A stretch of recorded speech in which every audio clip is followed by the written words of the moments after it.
बिस्मिल्लाहिर्रहमानिर्रहीम। अस्सलामु अलैकुम।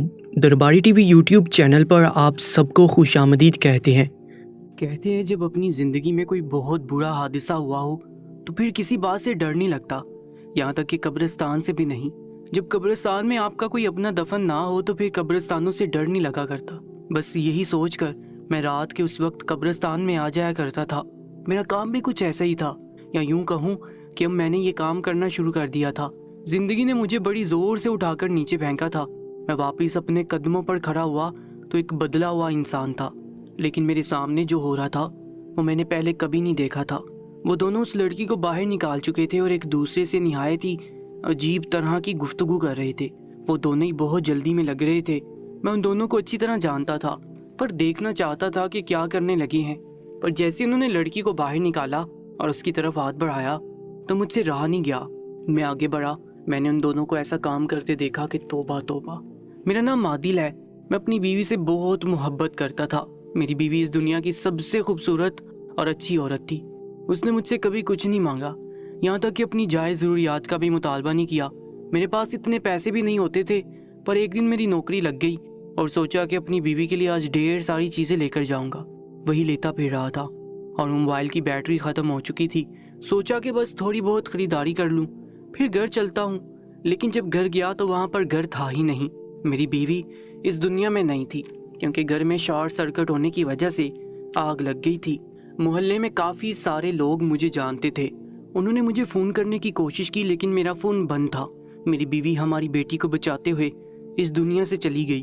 उसने मेरी बेटी को तो घर से बाहर निकाल दिया, लेकिन खुद घर से बाहर ना निकल पाई, क्योंकि रास्ते बंद हो चुके थे। उसे अस्पताल ले जाया गया तो उसका 90% जिस्म जल चुका था। डॉक्टर्स ने कहा कि वो तो रास्ते में ही इस दुनिया से चली गई थी। मेरे लिए ये दुख इतना बड़ा था कि मैं बता नहीं सकता। मैंने तो उस औरत को कोई सुख ना दिखाया था, और वो बेचारी अच्छे दिन आने से पहले ही इस दुनिया से चली गई। मेरी बेटी उस वक्त 6 साल की थी। हमारी शादी को 7 साल हुए थे। मेरी हमसफ़र मुझे छोड़कर चली गई। मैं बहुत परेशान रहता था, लेकिन कसम खा ली कि अपनी बेटी की परवरिश करूँगा, उसे माँ की कमी महसूस नहीं होने दूंगा। पर शायद मैं बहुत ही ज़्यादा बदकिस्मत इंसान था कि जब मेरी बेटी 14 साल की हुई तो पता चला कि उसे कैंसर हो गया है।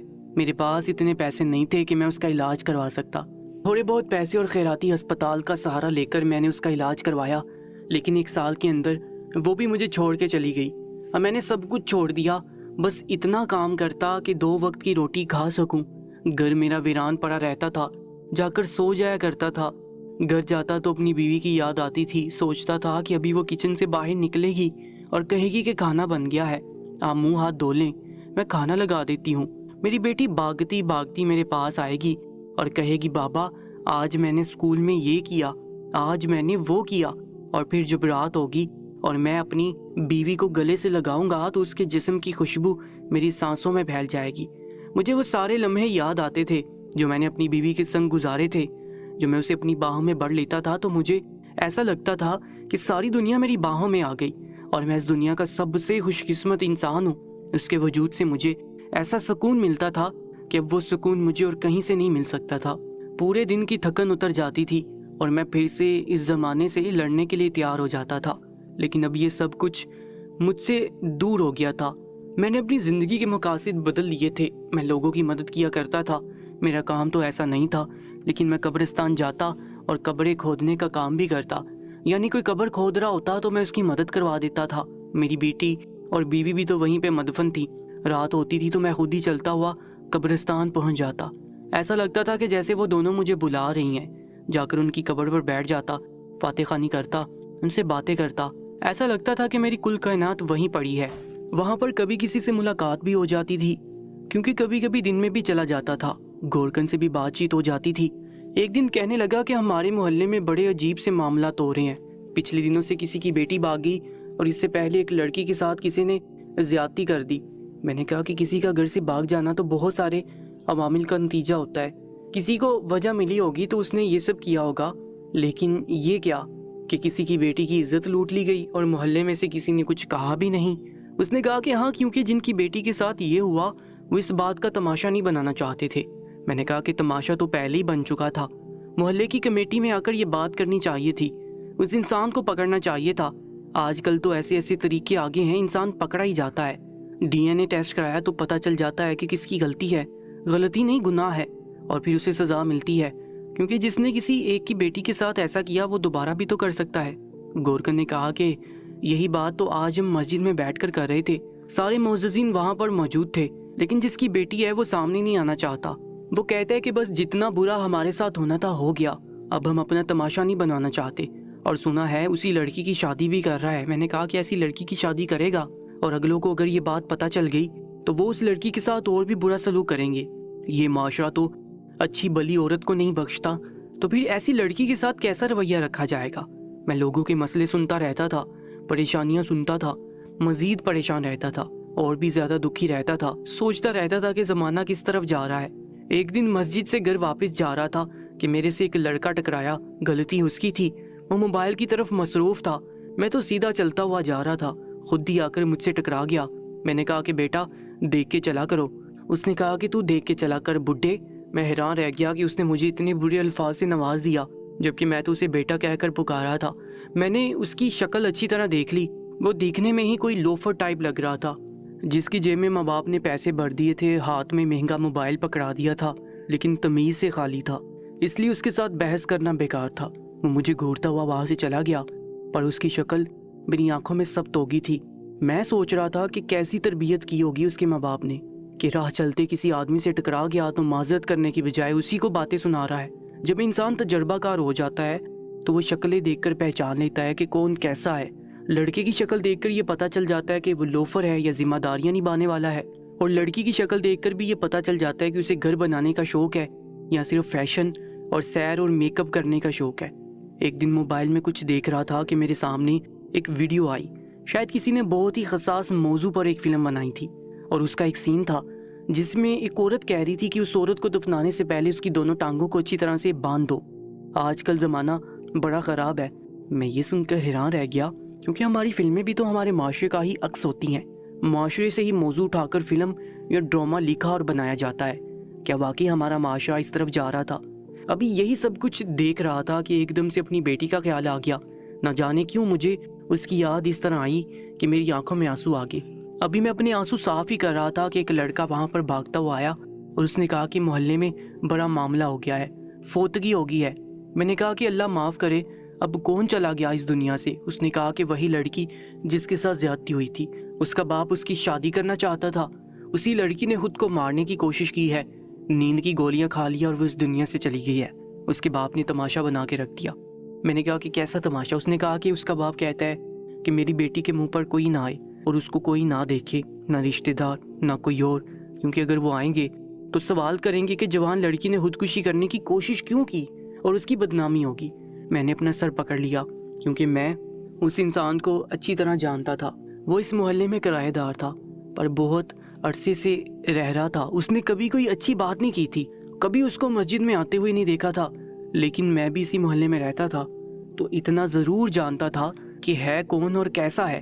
میں نے کہا کہ اب کیا کرنا ہے؟ اس نے کہا کہ جلدی جلدی لڑکی کی قبر بنانی ہے، آپ میرے ساتھ چلیں۔ میں نے کہا کہ ٹھیک ہے، میں آتا ہوں۔ میرا دل بھاری ہو گیا تھا، میں کیوں اپنے آپ کو ایسی صورتحال میں ڈالتا؟ میں نے اپنی بیٹی کو بھی خود ہی قبر میں اتارا تھا۔ محلے والے میری عزت کرتے تھے، ان کو مجھ پہ پورا بھروسہ تھا، وہ جانتے تھے کہ میں ایک دکھی آدمی ہوں جس کی فیملی دنیا سے جا چکی ہے۔ بیٹیاں سب کی ایک جیسی ہوتی ہیں، میں سب کی عزت کرتا، سب کو اپنی بیٹی کی نظر سے دیکھتا۔ محلے میں میرے پاس سے کوئی لڑکی گزرتی تو مجھے سلام بھی کرتی، جبکہ مردوں کو عورتیں اس طرح سے سلام نہیں کرتی۔ میں ان کے سر پہ ہاتھ رکھ دیتا تھا۔ اگر کسی کی شادی ہوتی تھی تو وہاں جا کر کام کرنے لگتا تھا۔ میرے پاس زیادہ پیسے تو نہیں تھے، لیکن مدد تو کروا سکتا تھا، اس لیے لوگ میری بہت عزت کرتے تھے۔ تبھی تو یہ لڑکا مجھے بلانے کے لیے آیا کہ معاملہ ایسا ہے، اس کا باپ کہتا ہے کہ بس جلدی جلدی مدفن کر دیا جائے، اس لیے زیادہ لوگوں کو بیچ میں شامل نہیں کر رہا۔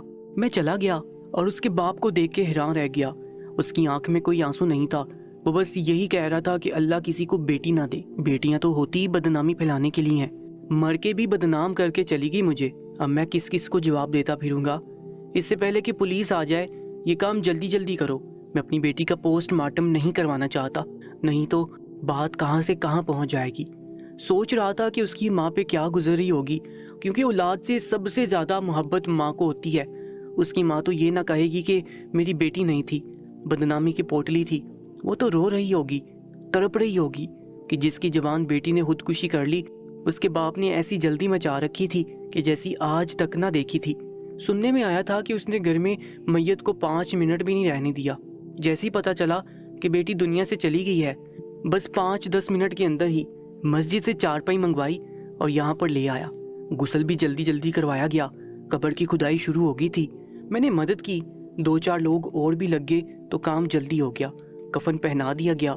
जब मैयत को मुझे पकड़ाया गया तो जाने क्यों मुझे ऐसा लगा कि जैसे लड़की जिंदा है और सांस ले रही है। फिर मैंने कहा कि मुझे वहम हो रहा है, ऐसा कुछ नहीं है और ऐसा हो भी कैसे सकता है। शायद मेरे दिल में मेरी बेटी का ख्याल आ गया था, क्योंकि आखिर तक मैं यही सोच रहा था कि मेरी बेटी बच जाएगी, उसकी जान बख्शी हो जाएगी, लेकिन ऐसा नहीं हुआ था। वो जिंदा नहीं बची थी। जो मैं उसे कब्र में उतार रहा था उस टाइम भी मैं यही सोच रहा था कि मेरी बेटी अचानक से वापस आ जाए और मैं उसे अपने गले से लगा के यहाँ से ले जाऊं, इस मिट्टी के हवाले नहीं करूँगा। शायद मेरा दुख था जो मुझे इस तरह की बातें सोचने पे मजबूर कर रहा था, पर ऐसा कैसे हो सकता था। हमने लड़की को दफन कर दिया और जैसे ही दफन किया तो उसके बाप ने कहा कि चलो जान छूटी। मैं हैरान रह गया। कम से कम उसके लिए कोई फातिह खानी करता, कोई उसकी मगफिरत की दुआ करता। ये कहकर उसने हम सबको आबदीदा कर दिया। हम लोग एक दूसरे की शक्ल देख रहे थे। लड़की को दफनाकर वापस आ गए। अभी घर में आधा घंटा ही हुआ था कि दिल बेचैन होने लगा। आज उस लड़की को दफनाकर मुझे अपनी बेटी की याद आ रही थी। बेटी की याद आती तो बीवी की याद भी आ गई थी। याद तो हमेशा याद ही रहती थी, लेकिन दिल अचानक से बेचैन हो गया। सोचा कि कब्रिस्तान चलता हूँ, जाकर थोड़ी देर वहाँ बैठ जाऊंगा, क्योंकि जिस जगह पे उस लड़की को दफनाया गया था मेरी बीवी और बेटी वहाँ से थोड़ी दूर ही मदफन थी। मैं चलता चलता कब्रिस्तान जा रहा था और सोच रहा था कि उस लड़की की इज्जत लूट ली गई और फिर उसकी ज़बरदस्ती शादी करवा दी गई। किस तकलीफ से, इस अजियत में उसने ये फैसला किया होगा कि मैं अपनी ज़िंदगी को ही ख़त्म कर देती हूँ। शायद वो किसी को धोखा नहीं देना चाहती थी। शायद अपने होने वाले शोहर को अंधेरे में नहीं रखना चाहती थी, क्योंकि उसकी इज्जत तो लूट चुकी थी। और शायद यही सोच लिया होगा कि माशा उसको अब कभी भी हमदर्दी की निगाह से नहीं देखेगा। मुझे तो आज तक ये समझ नहीं आई कि जिसके साथ जुल्म होता है उसकी इज्जत कैसे खराब होती है। इज्जत तो उसकी खराब हुई ना जिसने जुल्म किया। जिस पे जुल्म हुआ उसकी इज्जत खराब नहीं होती, उसके साथ नुकसान होता है। जुल्म होता है, बुरा किया जाता है, लेकिन यहाँ पर जिसके साथ बुरा किया जाता है वही ये कहता है कि उसकी इज्जत खत्म हो गई है। इज्जत तो गलत करने वाले की खत्म होनी चाहिए। मैं सोचता जा रहा था और अभी कब्रिस्तान में कदम रखा ही था कि किसी की मौजूदगी का एहसास हुआ। जैसे मैंने पहले बताया कि उस लड़की की कब्र मेरी बेटी और बीवी की कब्र के पास ही थी, तो इससे पहले कि मैं वहाँ पहुँचता मुझे उस कब्र पे 2 लोग खड़े हुए नजर आए। मैंने सोचा कि शायद उस लड़की का बाप है और साथ कोई और है, जो सबके सामने तो मजबूत बनने के लिए ये कह रहा था कि अच्छा हुआ मेरी बदनामी का जरिया खत्म हो गया, लेकिन अब शायद उसे अपनी बेटी की याद आई हो तो रात के अंधेरे में यहाँ आ गया हो। इसलिए मैं जरा पीछे ही रुक गया और अपने कदम भी आहिस्ता कर लिए। पर जब मैंने देखा तो महसूस किया कि ये उसका बाप नहीं है, क्योंकि उसका बाप कदरे मोटा सा आदमी था, भारी भरकम जिस्म का मालिक था, और ये दोनों तो दुबले पतले और छोटे से कद के लग रहे थे जैसे जवान लड़के होते हैं। पर उस लड़की का तो कोई भाई ही नहीं था, वो तो 5 बहनें थी। शायद इसीलिए उसका बाप इस तरह से पेश आ रहा था। बेटियों से तंग था, बेटी की वजह से उसे बातें सुनने को मिली थी। मैं पीछे ही रुक गया, लेकिन अब मुझे उनकी आवाज आ रही थी। मैं उस कब्रिस्तान के चप्पे चप्पे से वाकिफ था। एक दरख्त की आड़ लेकर बैठ गया। मैं उनको देख भी पा रहा था और उनकी आवाजें भी सुन रहा था, और ये देखकर मेरे कदमों तले जमीन निकल गई कि वो तो उस लड़की की कब्र को खोद रहे थे, बल्कि खोद चुके थे। सीमेंट की स्लैब्स भी हटा चुके थे और अब शायद मैयत को बाहर निकालना चाहते थे। मैंने कहा कि या खुदा, ये लोग क्या कर रहे हैं? ये कौन है और इस लड़की की कब्र को क्यों खोद रहे हैं? उसे तो हमने घंटा घर पहले ही दफनाया था। ताज़ा कब्र थी, इसलिए खोदना आसान था। तभी वो जल्दी जल्दी ये काम कर रहे थे। मैं हैरान रह गया। फिर उसमें से एक लड़के को मैं पहचान गया। ये वही लड़का था जो राह चलते मुझसे टकराया था और जिसको देखकर ही पता चलता था कि कोई बहुत ही बुरी नीयत और बुरे काम करने वाला लड़का है। बस मेरे दिमाग में एक बात बिजली की तरह आ गई और मैं समझ गया कि इस लड़की का रिश्तेदार तो हो नहीं सकता। मामला कोई ना कोई और ही है और अच्छा मामला नहीं है। बात घबराने की भी है और परेशानी की भी। मुझे शायद मोहल्ले के लोगों को बुला लेना चाहिए था, लेकिन जब तक मैं लोगों को बुलाने जाता तब तक बहुत देर हो जाती, क्योंकि रात का वक्त था, सर्दी का मौसम था, सब लोग अपने अपने घरों में सो चुके थे और वैसे भी पराई आग में कौन छलांग मारता है। मैं आधी रात को उठ के लोगों के घरों के दरवाजे बजाता और कहता कि जल्दी जल्दी आओ, लगता है कोई कब्र के साथ कुछ करने की कोशिश कर रहा है। तो कौन मेरे साथ आता, जबकि उसका बाप भी उससे इतना ज्यादा तंग था। میں آہستہ آہستہ آگے بڑھنے لگا. میں نے قریب پڑا ایک لڑکی کا بڑا سا ڈنڈا اٹھا لیا جو شاید درخت کی ایک شاخ تھی اور نیچے گر گئی تھی.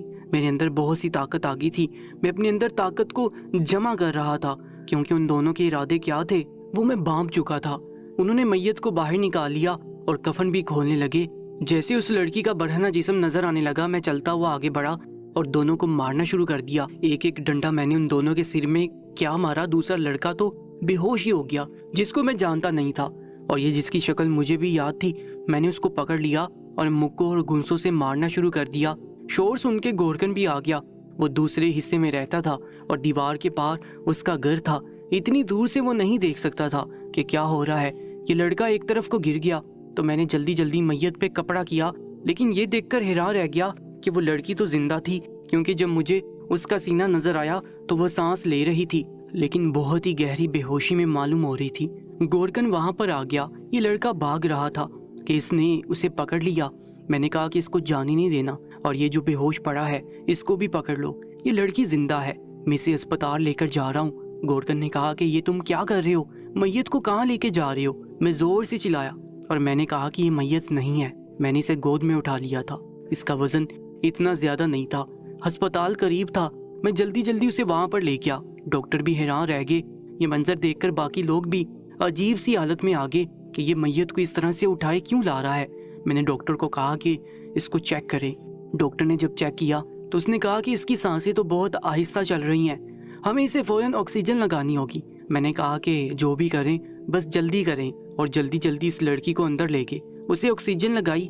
1-1.5 گھنٹے تک تو کچھ سمجھ میں نہیں آ رہی تھی کہ وہ زندہ بھی بچے گی یا نہیں. میں حیران تھا کہ یہ لڑکی زندہ تھی اور اس کو دفن کر دیا گیا. یہ سب کچھ اس کے باپ کی وجہ سے ہوا تھا. اس نے جو جلدی مچا رکھی تھی. تھوڑی دیر کے بعد ڈاکٹر نے کہا کہ ابھی اس کی سانسیں تو چل رہی ہیں لیکن اگلے 24 گھنٹے بہت زیادہ اہم ہے. میں نے کہا کہ یہ کیا معاملہ ہوا. اس نے کہا کہ اس لڑکی نے نیند کی بہت زیادہ گولیاں کھا لی تھیں لیکن یہ مری نہیں تھی.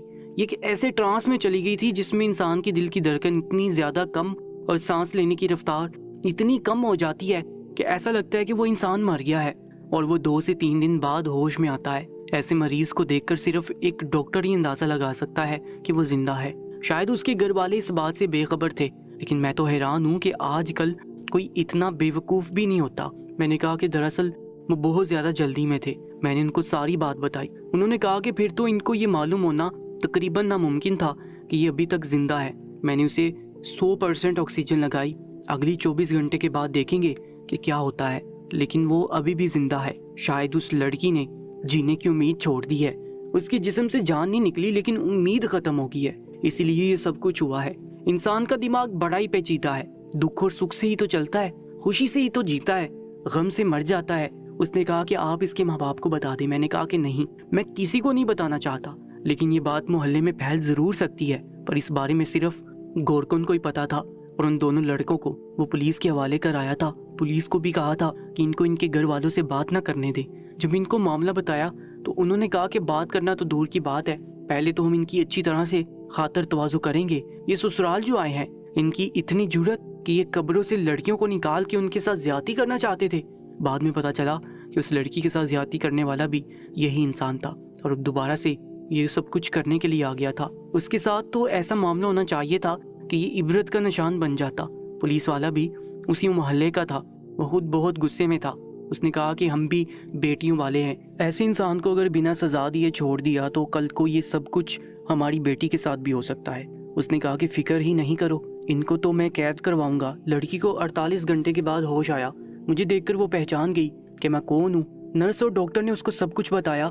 وہ بیچاری اب کیا بولتی, عجیب سی حالت میں تھی. اس سے پوچھا کہ کیا وہ اپنے ماں باپ کے پاس واپس جانا چاہتی ہے تو وہ نام میں ساری لانے لگی کہ جیسے اس کے لیے یہ بہت برا ہوگا. اس کو سمجھایا کہ گھر میں تمہاری ماں ہوگی, بہنیں ہوں گی, تمہارے لیے تڑپ رہی ہوں گی.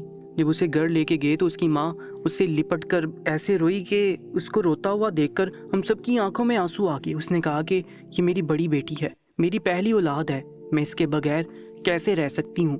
اس نے اپنے شوہر سے کہا کہ وہ اسے کبھی معاف نہیں کرے گی. اس کا سر بھی جھک گیا. سب نے اسے سمجھایا کہ تمہاری بیٹی نے خود کسی کے ساتھ کوئی غلط کاری نہیں کی تھی, اس کے ساتھ تو ظلم ہوا تھا اور جس نے یہ ظلم کیا وہ بھی پکڑا گیا ہے. اپنی اولاد کے ساتھ تمہیں ایسا نہیں کرنا چاہیے تھا. وہ بہت زیادہ شرمندہ تھا. وہ بھی رونے لگا. उसने अपनी बेटी की तरफ हाथ बढ़ाया तो उसकी बेटी उससे डर के पीछे हट गई। ये मंजर देखकर वो फूट फूट के रोने लगा और अल्लाह से माफ़ी मांगने लगा।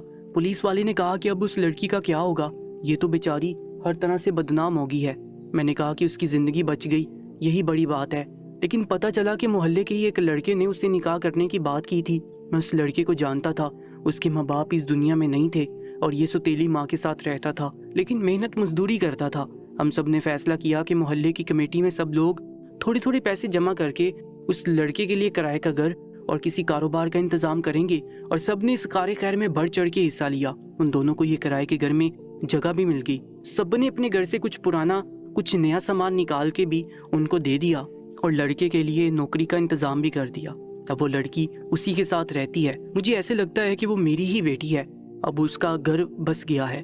कभी कभी मैं उस लड़के से सलाम दुआ करता हूँ तो वो मुझे ज़बरदस्ती घर ले जाता है, चाय पानी पिलाता है। उस लड़की से भी मिल लेता हूँ, मुझे देखकर बहुत खुश होती है। ऐसे लगता है कि वही मेरी बेटी है और मैंने उसे ब्याह दिया। 1.5 साल बाद उसके घर बेटा हुआ तो उन्होंने मुझसे ही गुट्ठी लगवाई और मुझे कहा कि मैं ही उसका नाम रखूं। ऐसा लगता है कि वो मेरा ही नवासा है। बस इस बात की खुशी है कि उस लड़की की जान बच गई और घर बस गया। उसको खुश देख के मुझे बहुत सुकून मिलता है। दोस्तों, आज की सच्ची कहानी के बारे में अपनी कीमती राय से मैं ज़रूर आगाह कीजिएगा और मज़ीद ऐसी सच्ची कहानी और सच्चे वाक़यात के लिए हमारे YouTube चैनल को सब्सक्राइब कर लीजिएगा। अपना बहुत ज़्यादा ख्याल रखा करें। इंशाल्लाह मुलाकात होगी एक नई वीडियो में। तब तक के लिए अल्लाह ने के बाद।